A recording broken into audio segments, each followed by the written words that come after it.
What makes a good horror film? For some, it's the atmosphere it creates, the eeriness and the tenseness the audience feels just by the film's ambience.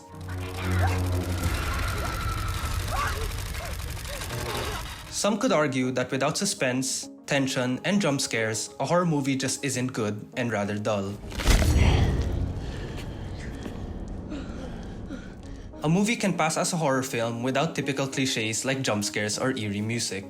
One could say that the perfect horror movie, in fact, doesn't have to have all these complicated elements which entails fear and uneasiness to the viewer. All it has to have is Emma Stone and Ryan Gosling portraying one of the best psychological horror films to date. A waste of a lovely night. Damien Chazelle's LaLaLand follows the intertwined lives of two aspiring artists, Mia, an actress played by Emma Stone, and Sebastian, a jazz musician played by Ryan Gosling. The film explores challenges and sacrifices they face in their pursuit to achieve their dreams while navigating their romantic relationship. In this video, I'll discuss the key similarities LaLaLand has with the psychological horror genre, particularly with the atmosphere, the sound and music, and finally, the emotional resonance it has towards the audience. Before delving further, I would just like to add that all the interpretations made in this video is from my perspective and point of view in understanding the different elements of the film. Feel free to add the details I missed out in the comment section below. And again, spoilers, obviously, for the whole film.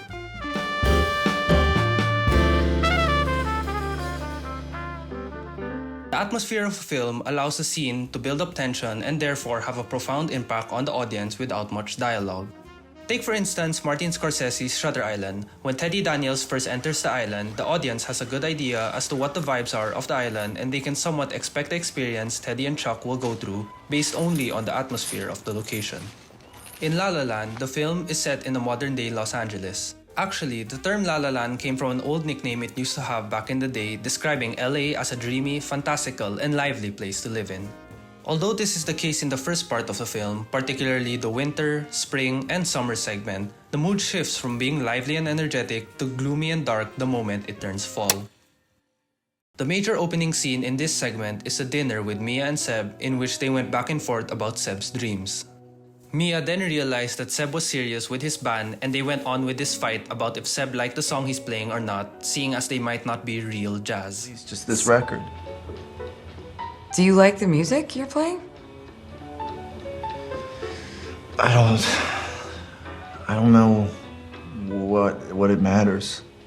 Well, it matters because if you're gonna give up your dream, I think it matters that you like what you're playing on the road for years. During this scene, we can see that the atmosphere is somewhat off between the two. The room is dim, only being lit with a single candle. After Seb mentions how Mia only stayed with him in his lowest to make her feel better about herself, the record player ends with the static and the alarm to the oven beeps as Mia leaves the place. Maybe you just liked me when I was on my ass because it made you feel better about yourself.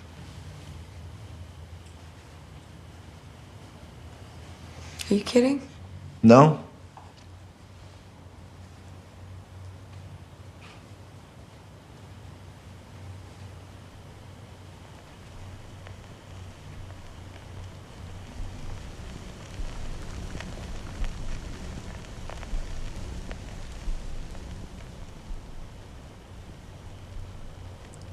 I don't know.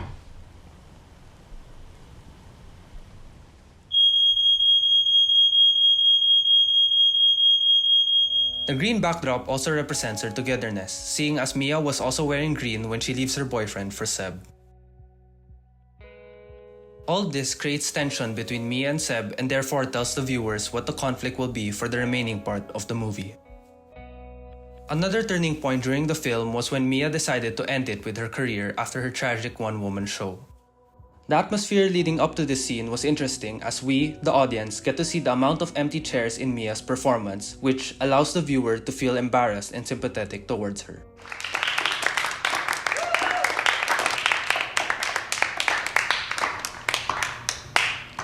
During the scene with Seb, the atmosphere is generally quiet, with only a couple of cars passing. This allows the audience to really sympathize with the embarrassment Mia felt and her willingness to just drop her acting career and move back home. I don't blame you for It's not over. What is? It's over. What? all of this. I'm done embarrassing myself. I'm done. I'm done. Nobody showed up. So what? I can't pay back the theater. This is so... I'm gonna go home for a while. I'll come see you tomorrow. No, I'm going home. We, the viewers, can distinctly see the difference between each of the segments and the atmosphere each one gives. It highlights how scenery, background characters, and color affect the feelings of the character, and therefore how we feel towards them as well. When we look back at horror movies, the aspect of sound creates tension and overall contributes largely to the scene it supports. Take for example Alfred Hitchcock's Psycho with the iconic shower scene and how much different it would be without the iconic music play. Traditional horror movies make use of high, sudden, and distorted sounds in order to capture the frightening feeling the scene has to invoke to the audience.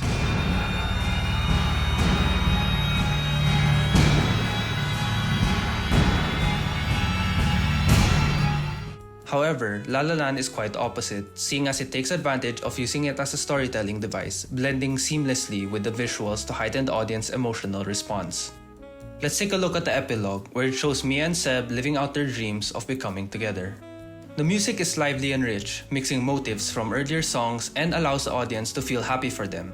To feel that this is it, this is what they wanted for the entire movie, and this is how it plays out for them. However, the music eventually ends in a somber version of Mia and Sebastian's theme, signifying how they felt knowing that although they were able to accomplish their dreams of Mia's acting career and Seb's own jazz club, they ultimately didn't end up together.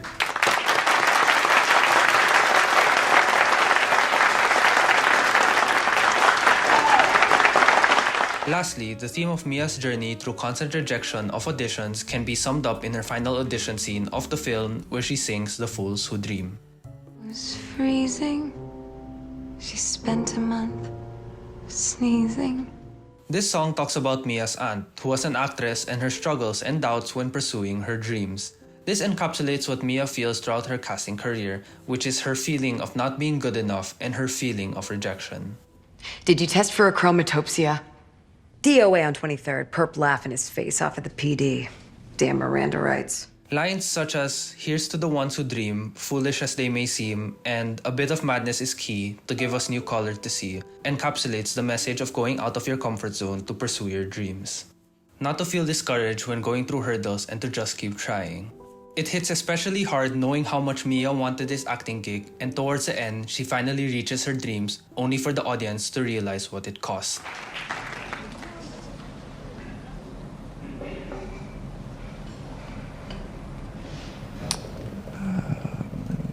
Welcome to Seb's.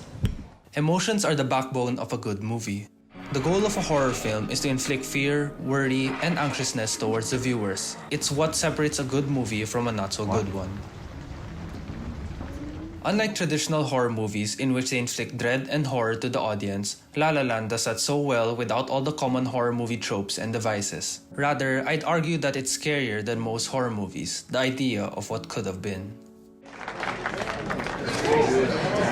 No, we should go. Towards the ending of LaLaLand in the second winter segment, we can see that Mia has finally become a big actress and Seb finally gets his own jazz club, both of which were their own respective dreams since the start of the film.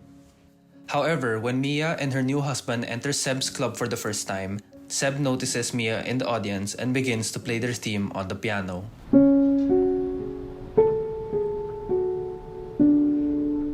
This moment triggers a dreamlike sequence that reimagines their relationship had Seb not accepted Keith's offer of joining the band.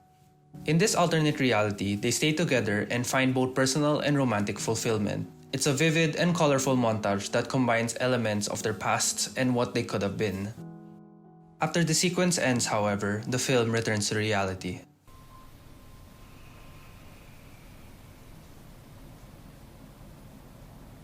Mia and Seb share a bittersweet, understanding smile.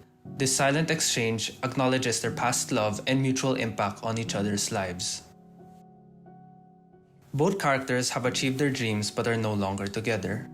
The ending reflects the complexity of life choices and the notion that sometimes achieving one's dream requires personal sacrifices, including the loss of a romantic relationship. This ending allows the viewers to interpret it as a good one, seeing as they both pursued their dreams, or a bad one, seeing as they didn't end up together after all they've been through. It's endings like these that create a significant impact on the audience even after the film ends. It tackles themes of the loss of idealized love and what it really means to be happy and fulfilled with your dreams while having to sacrifice a relationship with someone you love. I'm always gonna love you. I'm always gonna love you too.